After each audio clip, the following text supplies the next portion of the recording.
ipinahahayag sa talinhaga ng mga talento ng ating pagbabantay at paghahanda ay nangangahulugan ng paggamit ng mahusay sa mga kaloob ng Diyos. Ibinigay ng Diyos ang mga talento hindi para lamang sa ating sariling kapakanan, kundi para itatag ang kanyang paghahari dito sa mundo.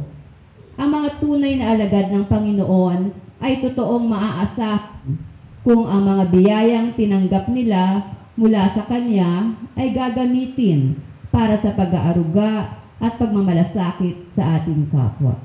Magsitayo po tayong lahat.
Sa ngalan ng Ama, ng Anak at ng Espiritu Santo. Amen. Ang pagpapala ng ating Panginoong Hesukristo, ang pag-ibig ng Diyos Ama, at ang pakikipagkaisa ng Espiritu Santo naway sumainyong lahat. At sumayo rin. Mga minamahal na kapatid, welcome sa ating banal na pagdiriwang. Muli tayo ay nagkakasama-sama at nagkakatipon-tipon upang magpuri at magpasalamat sa Diyos dahil sa mga biyayang ipinagkaloob niya sa atin. Tayo ngayon ay nasa ika-30 linggo sa karaniwang panahon. At upang tayo maging karapat-dapat sa banal na pagdiriwang na ito, aminin natin ang ating makasalanan at humingi tayo ng kapatawaran.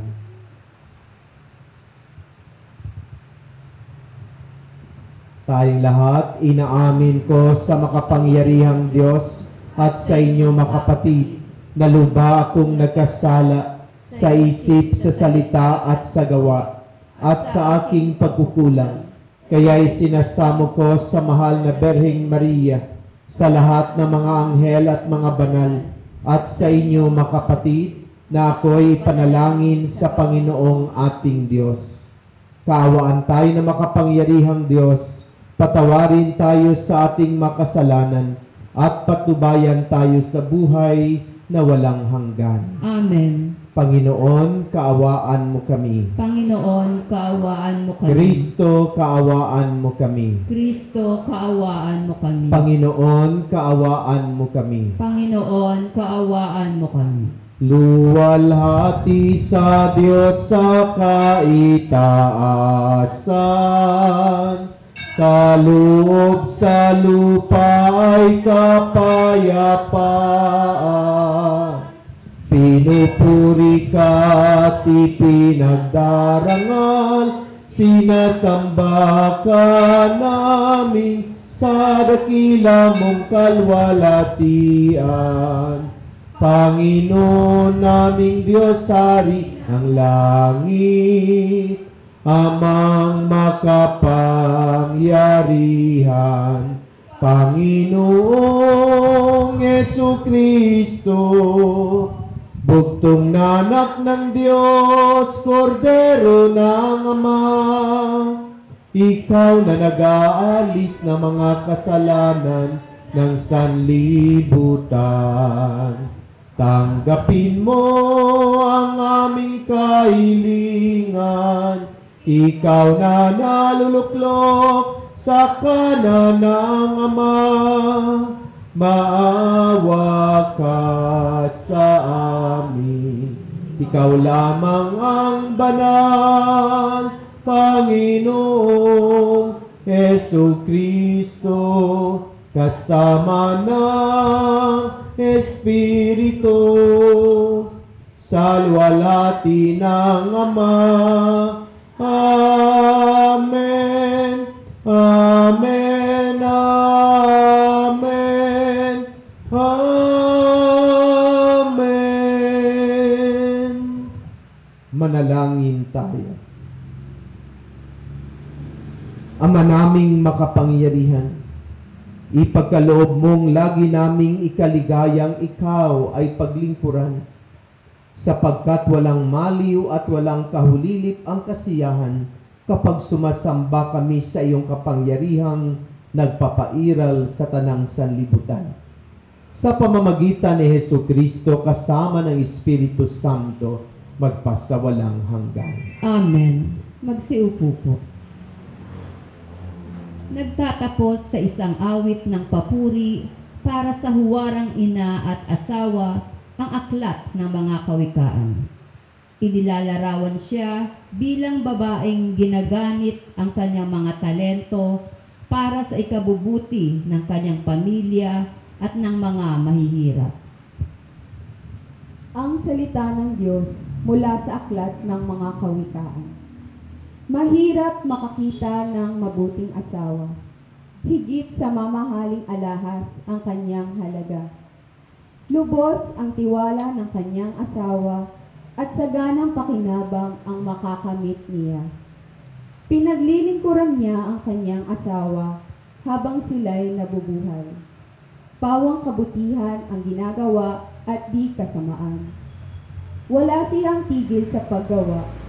Hindi na halos nagpapahinga, humahabi ng kanyang nino at saka ng lana. Siya ay gumagawa ng mga sinulit at humahabi ng sariling damit. Matulungin siya sa mahirap at sa nangangailangan ay bukas ang palad. Magdaraya ang pang-akit at kumukupas ang ganda, ngunit ang babaeng may takot sa Panginoon ay pupurihin ng balana. Ibunton sa kanya ang lahat ng parangal, karapat-dapat siya sa papuri ng bayan. Ang salita ng Diyos. Salamat sa Diyos. Mapalad ang sumusunod na taong may takot sa Diyos. Mapalad ang sumusunod na taong may takot sa Diyos. Mapalad ang bawat tao na sa Diyos ay may takot. Ang maalab na adhikay sumunod sa kanyang utos. Hindi siya magkukulang sa anumang kailangan. Ang buhay ay maligaya, uunlad ang kanyang buhay. Tugon. Mapalad ang sumusunod na taong may takot sa Diyos. Sa tahanan, ang asawa'y parang ubas na mabunga.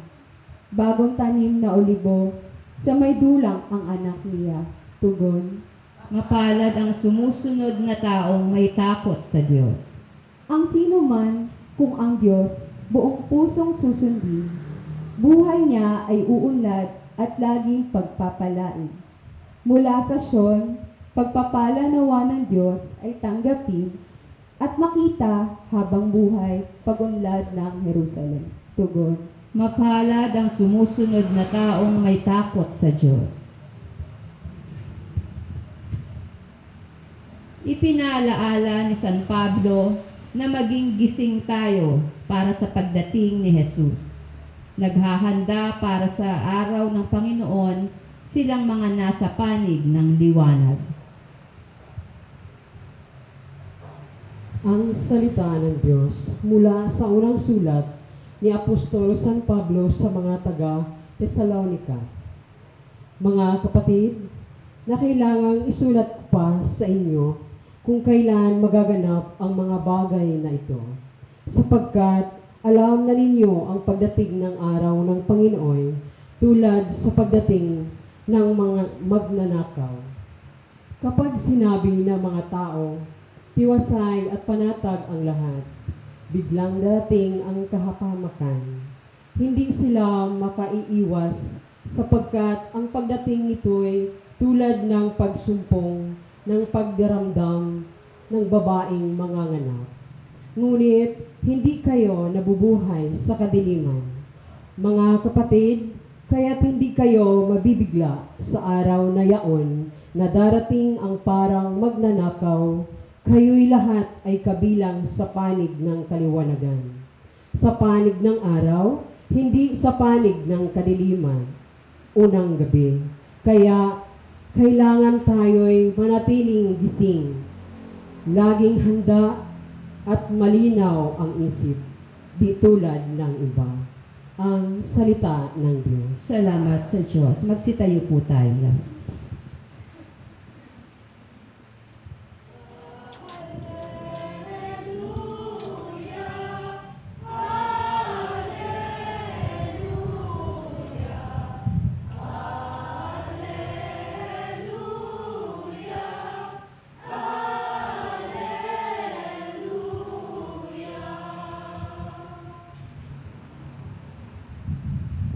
Sa puon ay manatili, siya'y sa atin lalagi, mamungang maluwalhati.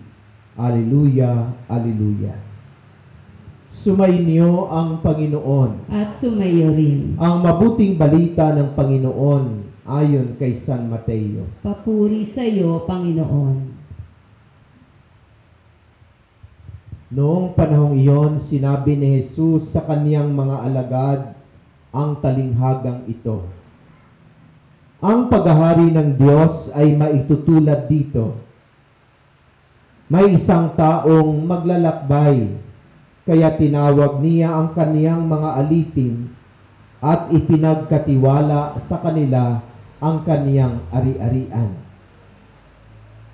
Binigyan niya ng salapi ang bawat isa ayon sa kanya-kanyang kakayahan. Binigyan niya ang isa ng 5,000 piso, ang isa na may 2,000 piso, at ang isa pa'y 1,000 piso. Pagkatapos, siya ay umalis. Humayo agad ang tumanggap ng 5,000 piso at ipinangangalakal iyon, at nagtubo siya ng 5,000 piso. Gayon din naman ang tumanggap ng 2,000 piso ay nagtubo ng 2,000 piso. Ngunit ang tumanggap ng 1,000 piso ay humukay sa lupa at itinago ang salapi ng kaniyang Panginoon. Pagkaraan ng mahabang panahon, bumalik ang Panginoon ng mga aliping iyon at pinapagsulit sila. Lumapit ang tumanggap ng 5,000 piso. Wika niya, Panginoon, heto po ang 5,000 piso na binigay ninyo sa akin. Heto pa po ang 5,000 pisong tinubo ko. Sinabi sa kanya ng Panginoon, magaling, tapat, at mabuting alipin.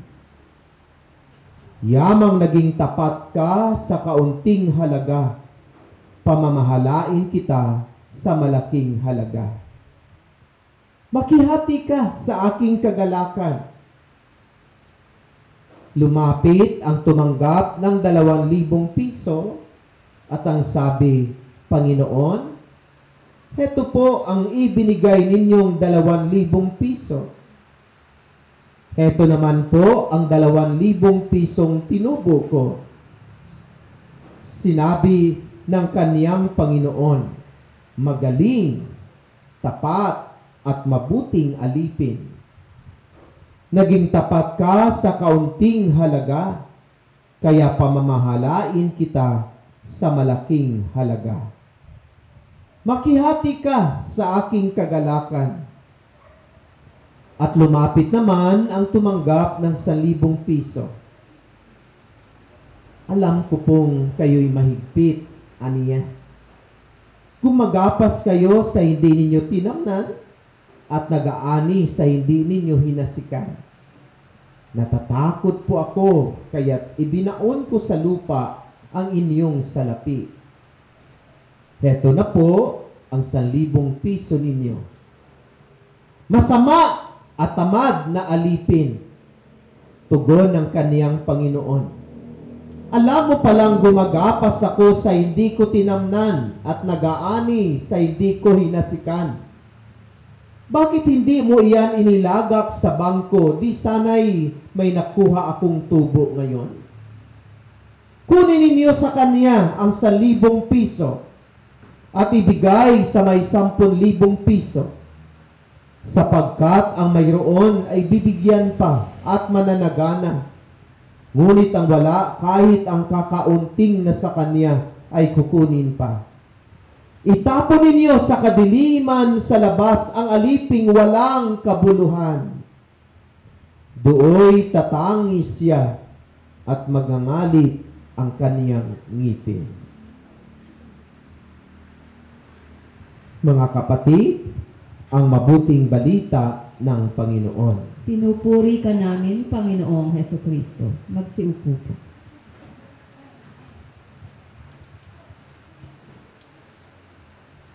Tayong lahat ay mga alipin ng Panginoon. Anong klaseng alipin po tayo? Tayo ba ay mga aliping magaling, tapat, at mabuti? O tayo ay mga alipin na tamad at walang kabuluhan? Magandang umaga po sa lahat. Mahina ang sagot natin. Magandang umaga po sa lahat. Good morning. Batiin po natin ang ating katabi na good morning. Pasensya po kapag siksikan pa po tayo ngayon. Kasi ginagawa yung ating bodega. At nakita na natin yung makakaunting improvement. Hindi pa po natin magamit yung altar kasi hindi pa po napatag. And hopefully, next Saturday and Sunday ay medyo ayos-ayos na po ito. Kasi masemento na yung altar at hopefully magsimula na sila ng bubong kapag dumating na ang in-order ng ating donor. So mayroon na pong nagbigay ng bubong natin, no? Yung nagbigay din sa atin ng 500,000 na pandagdag natin upang mabili natin ang property na ito. Si Mr. and Mrs. Joe and Letty Francia. Hindi po sila taga rito, taga Malabon po sila ata. Pero tinutulungan nila tayo upang maayos ang bahay ni Maria dito sa bodega. At tayo ay nagkakasama-sama at nagkakatipon-tipon upang ipagdiwang natin ang banal na misa. At sa banal na misang ito, muli-muli ipinapahayag natin sa Diyos ang ating taus-pusong pasasalamat sa napakaraming biyaya na ipinagkaloob niya sa atin.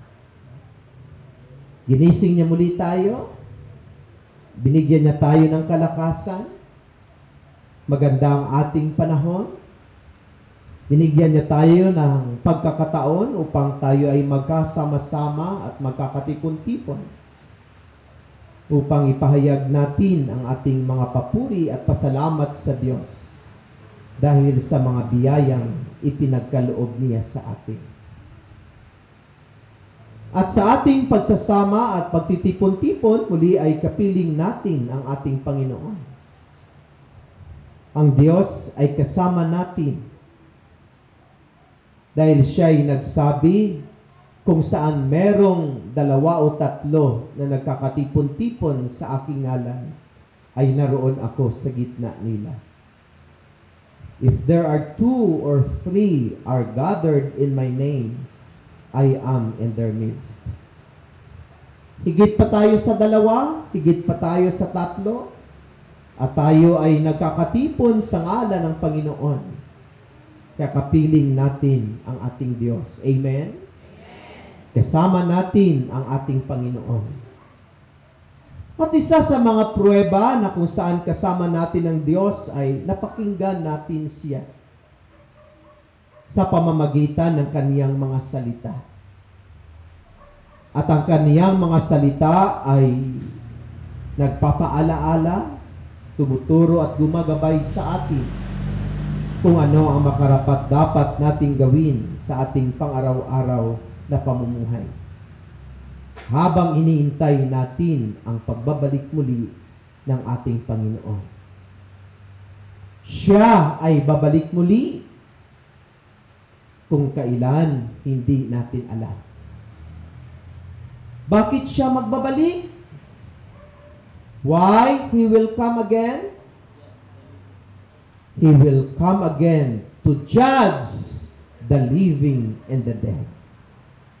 Siya'y babalik muli upang maghuhukom, upang maglilitis sa atin, upang ipagkaloob ang ganap na kaligtasan. Kung kailan siya babalik muli upang tayo ay kanyang lilitisin, hindi natin alam. Kaya ang palaging sinasabi sa atin ay huwag tayong mawili sa buhay na ito, bagkus palagi tayong maging handa at patuloy na maghahanda. At anong mga paghahanda ang dapat nating gawin? Narinig natin sa ating Ebanghelyo. Ikwinento sa atin ang talinhaga ng talento. The parable of talents. Tayo ay pinaalalahanan ng kwentong ito na tayong lahat ay pinagkakatiwalaan ng Diyos ng mga biyaya. Tayo ay kaniyang mga alipin na kaniyang pinagkakatiwalaan. At sa kaniyang pagbalik muli, tayo ay kaniyang susulitin sa mga ipinagkatiwala niya sa atin. The many and more blessings that we have, the more accounting that we will make. Kung marami tayong biyaya na natanggap mula sa Diyos, marami din tayong i-report sa Kanya. At tatanungin niya tayo kung ano ang ginawa natin sa mga biyayang ipinagkatiwala niya sa atin. Hindi niya tatanungin sa atin, meron ka bang bank book at ilang laman ang bank book mo? Hindi niya itatanong, maganda ba at malaki ang iyong bahay? Hindi niya itatanong, nakatapos ka ba? At ano ang naabot mo sa iyong pag-aaral? Mayroon ka bang sasakyan? Ilan ba ang nadeposito mo sa bangko? Hindi po yan ang kanyang itatanong. Ang kanyang itatanong sa atin ay, ano ang ginawa mo sa buhay na ipinagkatiwala ko sa iyo? Dahil ang buhay ay isang biyaya mula sa Kanya. Kung pamilyado ka, tatanungin ka ng Diyos, anong ginawa mo sa iyong pamilya na ipinagkatiwala ko sa iyo? Kung binigyan ka ng anak, ano ang ginawa mo sa mga anak na ipinagkatiwala ko sa iyo? Tatanungin ka niya, bakit hindi siya marunong magdasal? Bakit ganun ang kaniyang pag-uugali? Galit, hindi siya nakatapos ng kaniyang pag-aaral. Ano ang ginawa mo sa anak na ipinagkatiwala ko sa iyo? Kung meron kang asawa, syempre tatanungin ka, anong ginawa mo sa iyong asawa? Ibig sabihin, lahat-lahat ng nasa atin ay nagmula sa Diyos. At tatanungin tayo ng Diyos kung ano ang ginawa natin sa lahat ng ipinagkatiwala niya sa atin. Di ba kapag accounting, kailangan magbalanse siya. Even a single centavo. Kasi kapag hindi siya nagbalanse, mistake. Kasi hindi nga siya balanse sa accounting.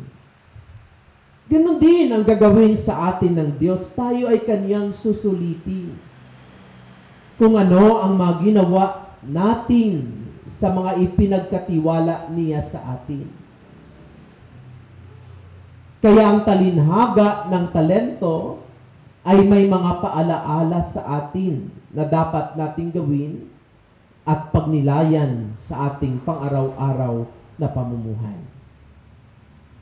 Una, tandaan po natin na tayo ay mga alipin ng Diyos. Hindi tayo ang may-ari. Tayo ay alipin ng Panginoon. At tayo ay lubos na minamahal na Diyos na Kaniyang mga alipin. At dahil tayo ay Kaniyang minamahal, tayo ay Kaniyang pinagkatiwalaan ng mga biyaya mula sa Kaniya. Pinagkatiwalaan tayo ng Diyos.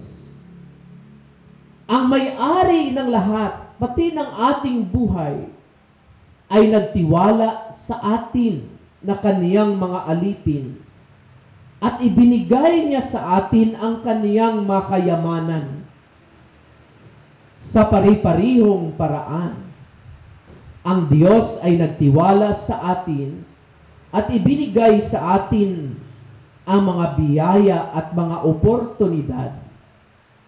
Dapat nating ito'y kilalanin at pagyamanin sapagkat ito'y isang malaking pribilehiyo at responsibilidad. Pinagkatiwalaan tayo ng Diyos ng Kaniyang mga biyaya.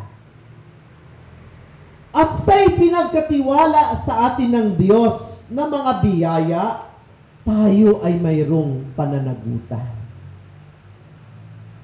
Ang may-ari ng mga biyaya ay magbalik at huhusgahan ang Kaniyang mga alipin batay sa ating paggamit ng mga ito. Ito ay paalaala na may pananagutan tayo sa Diyos sa paggamit ng mga biyaya at kakayahan na ibinigay niya sa atin. Ang ating paggamit o hindi paggamit ng mga ito ay magbubunga ng pagkikilala o parusa mula sa Diyos. Ibig sabihin, there will be a consequence in every responsibilities that God has given to us. Tayo rin ay pinaalalahanan na ang mga biyaya ng Diyos na ipinagkaloob sa atin, tayo ay kailangan magiging responsable sa mga ito. Ang kwento ng talinhaga ng talento ay ipinapakita sa atin na binigyan tayo ng Diyos ng mga talento at kakayahan na dapat nating gamitin at palaguin. Hindi tayo dapat maging tamad o takot na gamitin ang mga ito. Sa halip, dapat nating pangalagaan at gamitin ng wasdo ang mga biyaya na ibinigay sa atin ng Diyos. We should be responsible for every blessings and graces that God has entrusted to us.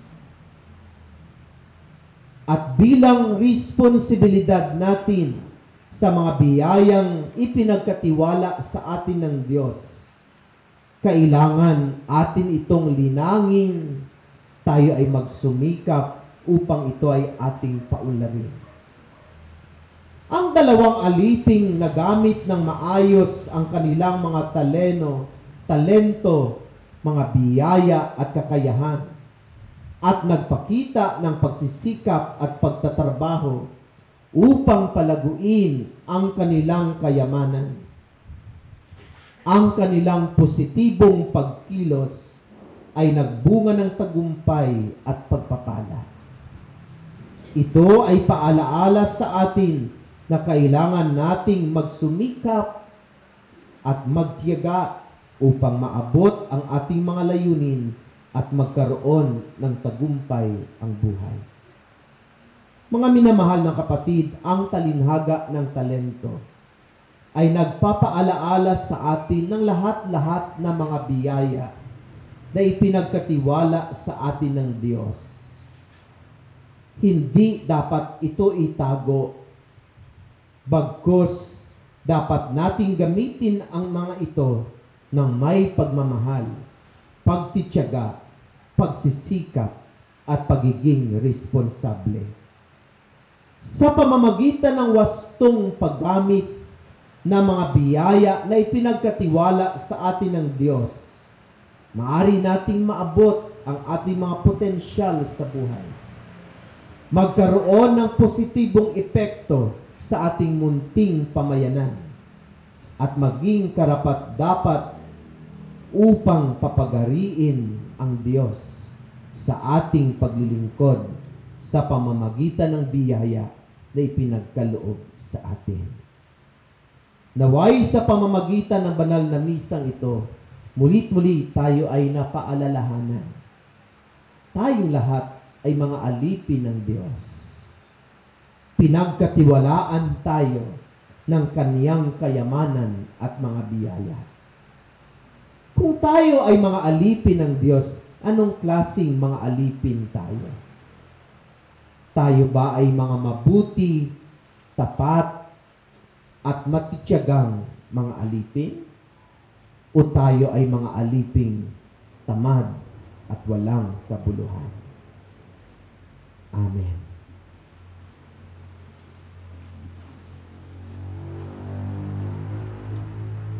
Ipahayag natin ang ating pananampalataya.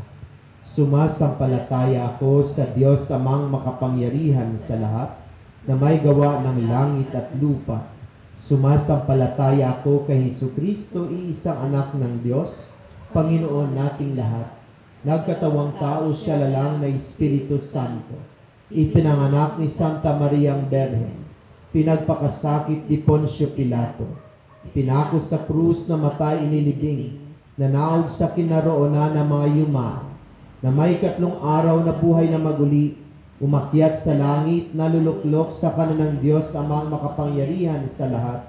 Doon magmumulang paririto at hukom sa nabubuhay at namatay na tao.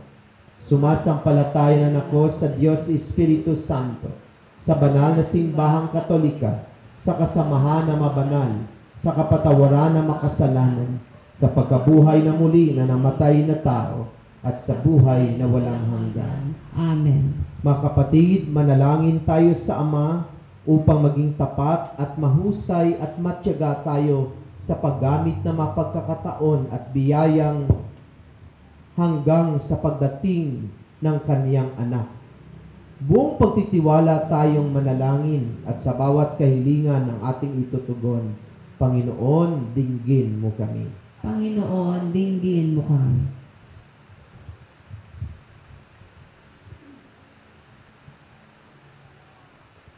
Manatili nawang tapat ang mga pinuno ng simbahan sa kanilang mga tungkuling pangalagaan at akayin ang bayan ng Diyos tungo sa kanyang kaluwalhatian. Manalangin tayo. Panginoon, dinggin mo kami. Gamitin nawa ng mga pinuno ng mga bansa ang kanilang kakayahan at talino para mapaglingkuran ang lahat, lalo na ang mga kapuspalad at mga naaapi. Manalangin tayo. Panginoon, dinggin mo kami. Tulad ng mga matapat at masisipag na lingkod, matapat nawa ng mga manggagawa, ang matapat at makatarungang kapalit ng ginhawa sa kanilang mga pagpupunyagi. Manalangin tayo. Panginoon, dinggin mo kami. Kilalanin nawa ang kahalagahan ng mga kababaihan sa lipunan at simbahan Mapuno nawa ang bawat tahanan ng kanilang kasipagan, pag-aaruga at hinahon ang kalooban. Manalangin tayo. Panginoon, dinggin mo kami. Tanggapin nawa sa kalangitan ang mga kapatid nating yumao at gantimpalaan sila ng kalawalhatiang walang hanggang. Manalangin tayo. Panginoon, dinggin mo kami. Sa ilang sandali ng katahimikan, itaas natin sa Diyos ang ating pansariling kahiligan. Gayon din ang iba pang mga pangangailangan ng ating pamayanan. Manalangin tayo. Panginoon, dinggin mo kami.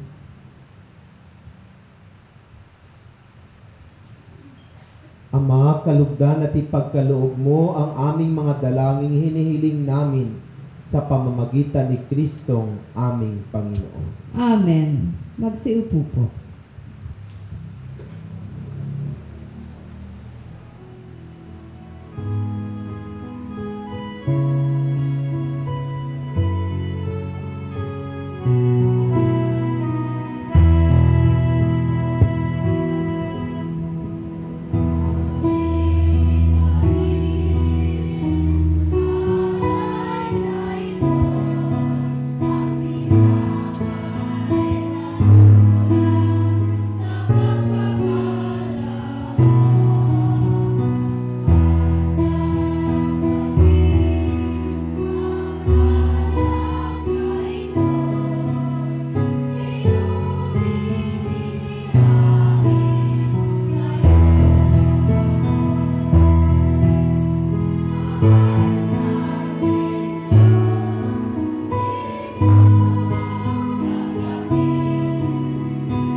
Magsitayo po tayo.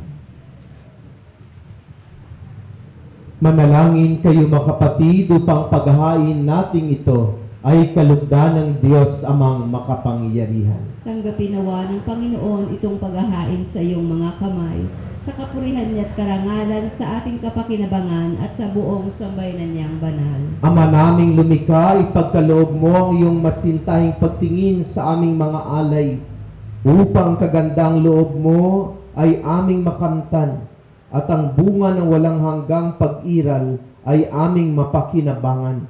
Sa pamamagitan ni Hesukristo, kasama ng Espiritu Santo, magpasawalang hanggan. Amen. Sumainyo ang Panginoon. At sumaiyo rin. Itaas sa Diyos sa inyong puso at diwa. Itinaas na namin sa Panginoon. Pasalamatan natin ang Panginoon na ating Diyos. Marapat na siya ay pasalamatan. Ama naming makapangyarihan, tunay nga marapat na ikaw ay aming pasalamatan. Ikaw ang lumikha sa tanan, ikaw ang nagtakdang magkaroon ng gabi at araw, gayon din ang tag-init at tag-ulan. Ikaw ang humubog sa tao bilang iyong kawangis na mapagkakatiwala ang mga siwa sa daigdig. Ikaw ngayoy pinaglilingkuran sa pagganap sa pananagutan na iyong pinagtitiwalaan sa pamamagitan ng anak mong mahal. Kaya kaisa na maanghel nagsisiawit ng papuri sa iyo na walang humpay sa kalangitan. Kami nagbubunyi sa iyong kadakilaan.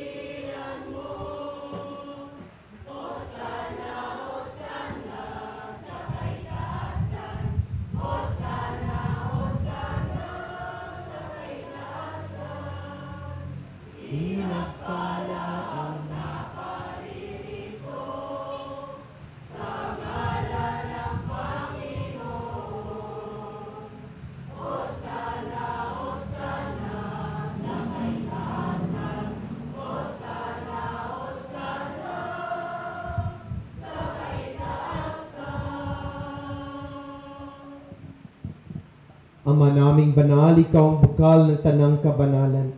Kaya't sa pamamagitan na iyong Espiritu, gawin mong banal ang makaloob na ito, upang para sa amin ay maging katawan at dugo ng aming Panginoong Heso Kristo. Bago niya pinagtiis ang kusang loob na maging handog, hinawakan niyang tinapay, pinasalamatan kaniya, pinagati-hati niya iyon. Iniabot sa kaniyang mga alagad at sinabi, tanggapin niyong lahat ito at kanin. Ito ang aking katawan na ihahandog para sa inyo.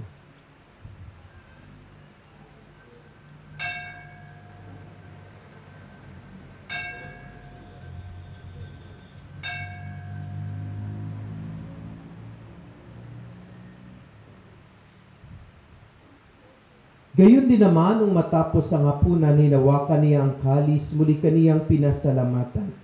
Iniabot niya ang kalis sa kaniyang mga alagad at sinabi, tanggapin ninyong lahat ito at inumin. Ito ang kalis ng aking dugo, ng bago at walang hanggang tipan. Ang aking dugo na ibubuhos para sa inyo at para sa lahat sa ikapagpapatawad ng mga kasalanan. Gawin ninyo ito sa pag-alaala sa akin.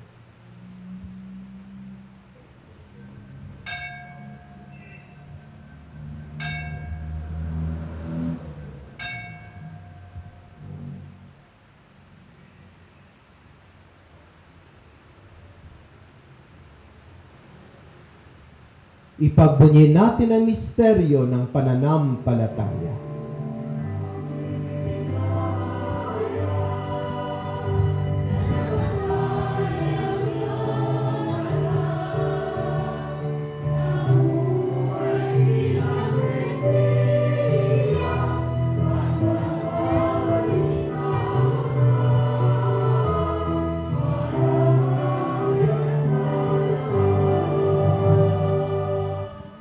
Ang mga ginagawa namin ngayon ang pag-alaala sa pagkamatay at muling pagkabuhay ng iyong anak. Kaya tinialay namin sa iyo ang tinapay na nagbibigay buhay at ang kalis na nagkakaloob ng kaligtasan. Kami nagpapasalamat dahil kami yung minarapat na tumayo sa harap mo para maglingkod sa iyo. Isinasamo namin kaming magsasalo-salo sa katawan at dugo ni Kristo ay mabuklod sa pagkakaisa sa pamamagitan ng Espiritu Santo. Ama, lingapin mo yung simbang laganap sa buong daigdig. Puspusin mo kami sa pag-ibig kay San Francisco na aming Santo Papa, ni Pablo Virgilio na aming Obispo at ng Tanang Kaparian. Alalahanin mo rin ang mga kapatid naming nahimlay na may pag-asang sila'y muling mabubuhay. Gayon din ang lahat ng mga pumanaw. Kaawaan mo sila at patuloyin sa iyong kaliwanagan. Kaawaan mo at pagindapatin kaming lahat na makasalo sa iyong buhay na walang wakas. Kaisa ng mahal na Bereng Maria, Ina ng Diyos, ng kaniyang kabiyak ng puso si San Jose, kaisa ng mga apostol at ang lahat na mabanal na namuhay dito sa daigdig ng kalugod-lugod sa iyo. May pagdiwang nawa namin ang pagpupuri sa ikararangal mo sa pamamagitan ng iyong anak na aming Panginoong Heso Kristo.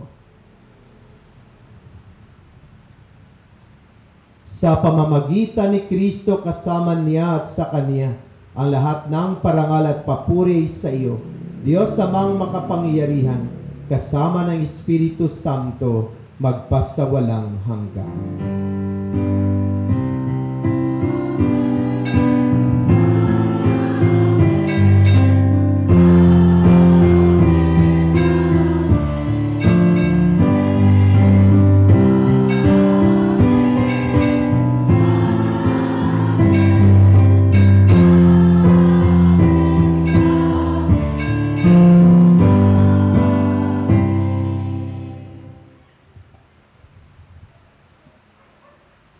Sa tagubilin na nakagaling na utos sa turo ni Jesus na Panginoon natin at Diyos, ipahayag natin ang lakas loob.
Hinihiling namin kami adya sa lahat ng masama, pagkalooban ng kapayapaan araw-araw, iligtas sa kasalanan at ilayo sa lahat ng kapahamakan, samantalang aming pinanabikan ng dakilang araw ng pagpapahayag ng tagapagligtas naming si Hesu Kristo. Sapagkat iyo ang kaharian at ang kapangyarihan at ang kapurihan magpakailanman. Amen. Panginoong Hesu Kristo, sinabi mo sa iyong mga apostol, kapayapaan ang iniiwan ko sa inyo, ang aking kapayapaan ang ibinibigay ko sa inyo. Tunghayan mo ang aming pananampalataya at huwag ang aming mga pagkakasala.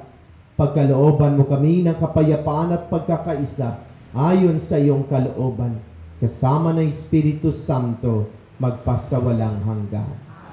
Ang kapayapaan ng Panginoon ay laging sumainyong lahat. Tumayo rin. Magbigayan tayo ng kapayapaan sa isa't isa. Peace be with you. Peace.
kapatid, narito si Jesus, ang kordero ng Diyos, siyang nag-aalis na makasalanan ng sanlibutan.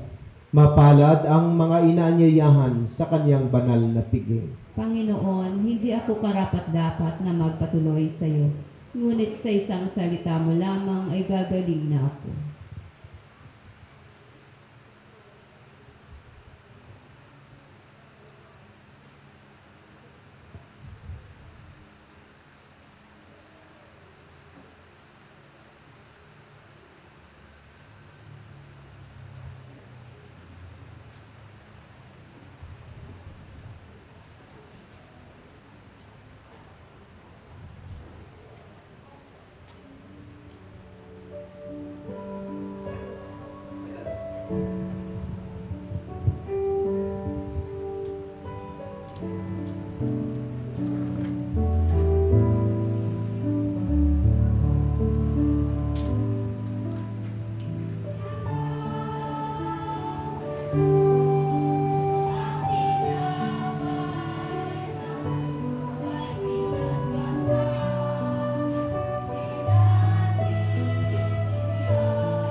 Magsitayo po tayo.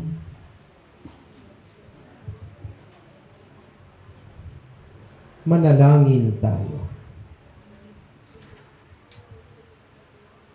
Ama naming mapagmahal, sa pinagsaluhan naming banal na pakikinabang, ang amin nawang pag-ibig ay lalong madagdagan ng ginawa namin sa pag-alaala sa anak mong mahal na nag-utos si pagdiwang ang huling hapunan. Sa pamamagitan ni Jesucristo kasama ng Espiritu Santo, magpasawalang hanggan. Amen. Panalangin sa Birhen ng Banal na Puso ni Jesus. Alalahanin mo, mahal na ina ng banal na puso ni Jesus, ang madakilang bagay na ginawa ng Panginoon para sa iyo. Hinirang kang maging kanyang ina, ninais niyang malapit ka sa kanyang krus, binahaginan kanya ng kanyang kaluwalhatian, dinirinig niya ang iyong panalangin. Sa kanya ialay ang aming papurit, Pasasalamat. sa kanya isangguni ang aming kahilingan, na tulad mo'y mamuhay kaming lagi sa pagmamahal. Ng iyong anak, upang ang kanyang kaharian ay patuloy na maisa katuparan. Samahan kaming lahat sa bukal ng buhay na nagmula sa kanyang puso, nang lumaganap sa sanlibutan ang pag-asa at kaligtasan, ang katarungan at kapayapaan. Pagmasdan mo kaming sayo'y nagtitiwala, pakinggan mo kaming sayo'y nagsusumamo, maranasan nawa naming lagi ang makainang pagkalinga mo, siya nawa. Birhen ng banal na puso ni Jesus. Ipanalangin mo kami. Birhen ng banal na puso ni Jesus. Ipanalangin mo kami. Birhen ng banal na puso ni Jesus. Ipanalangin mo kami. Magsiupo po para sa mga pasasalamat, paalala at panyag.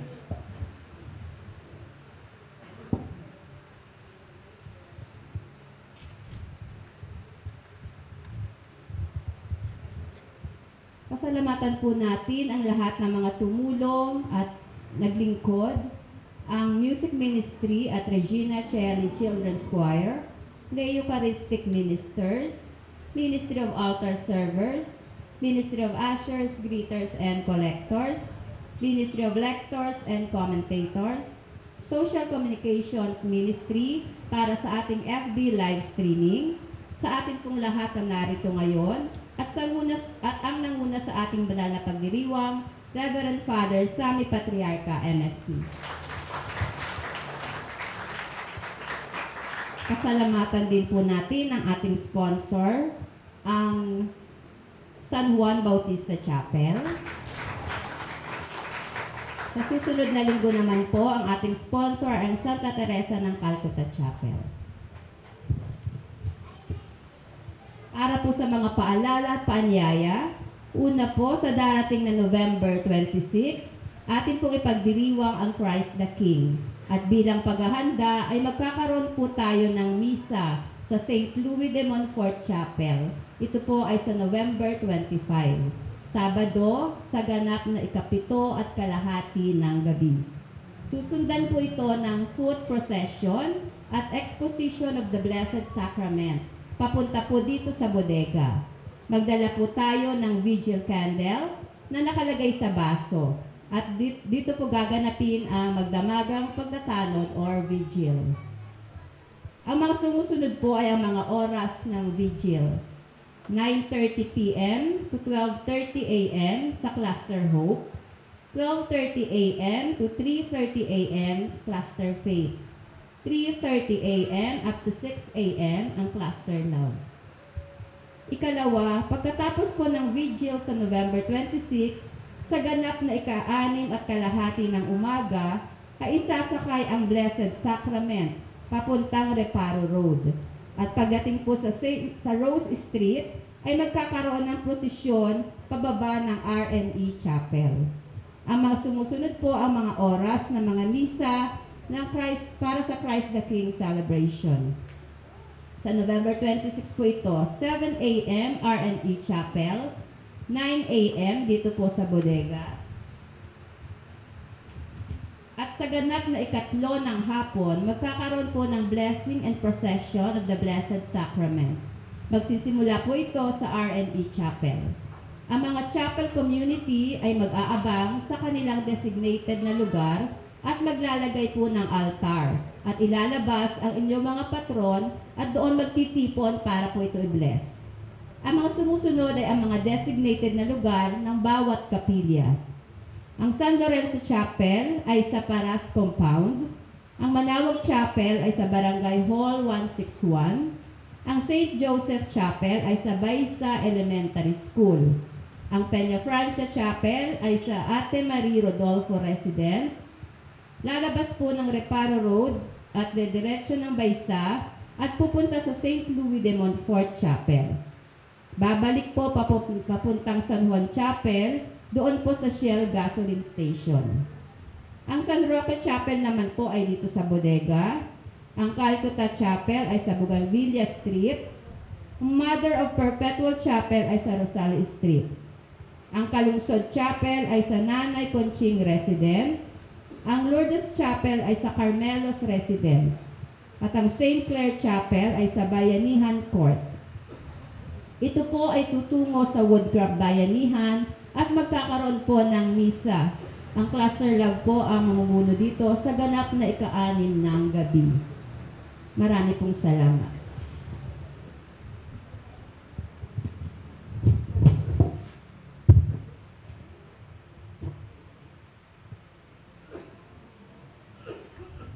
So tandaan po natin ating schedule next week para sa pagdiriwang natin ng Kristong Hari o Christ the King. No?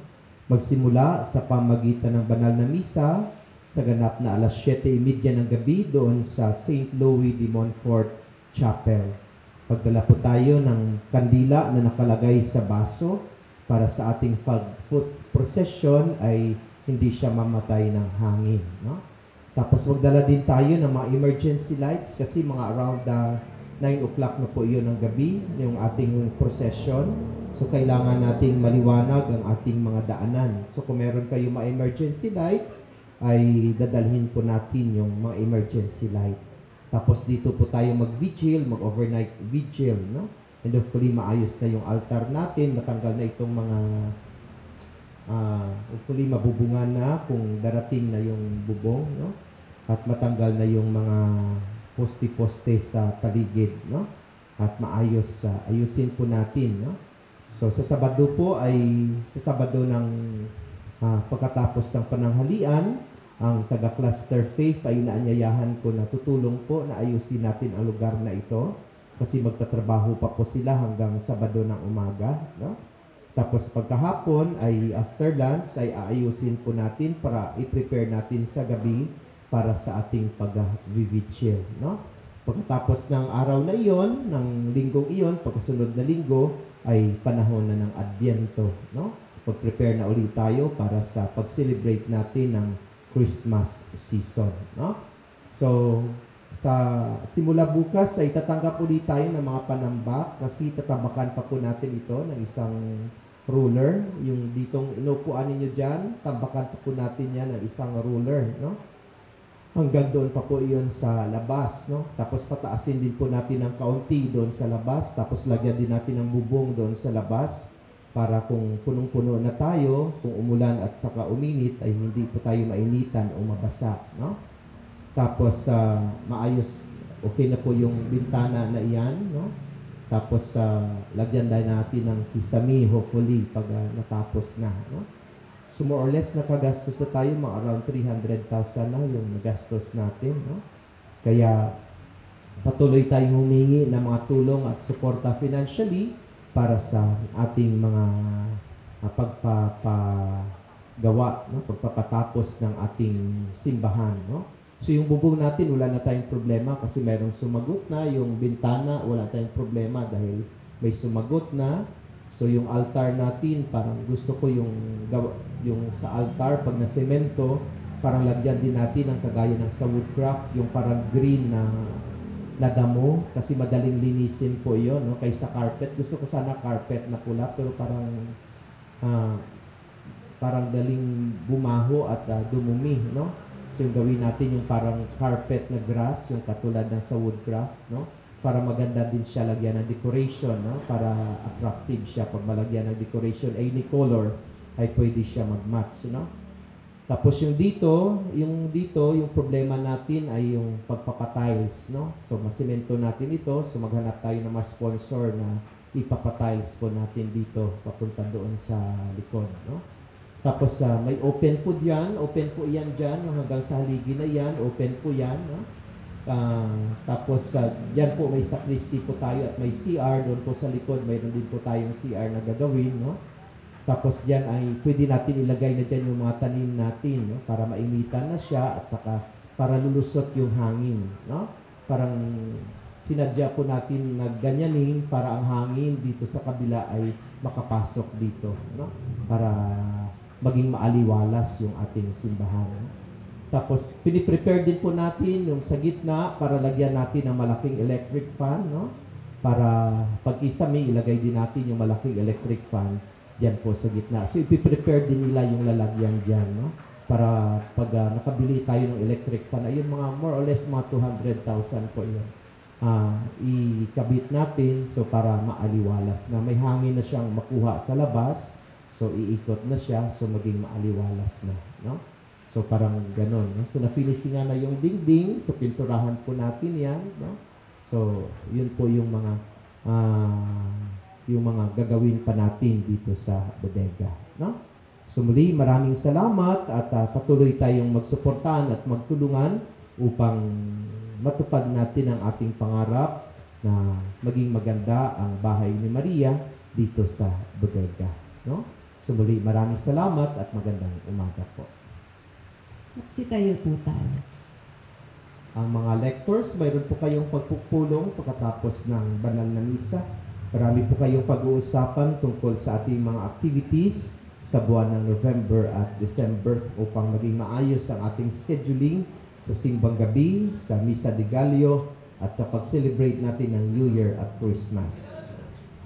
Sumainyo ang Panginoon. At sumayo rin. Naway pagpalain at basbasan kayo ng ating mapagmahal na Diyos, ang Ama, ang Anak, at ang Espiritu Santo. Amen. Kayalay ng ating banal na misa, umayo kayong taglay ang pag-ibig at kapayapaan ni Kristo. Salamat sa Diyos. Palakpakan at purihin natin ang Panginoon. Maraming salamat sa lahat. Magandang umaga po. Happy Sunday.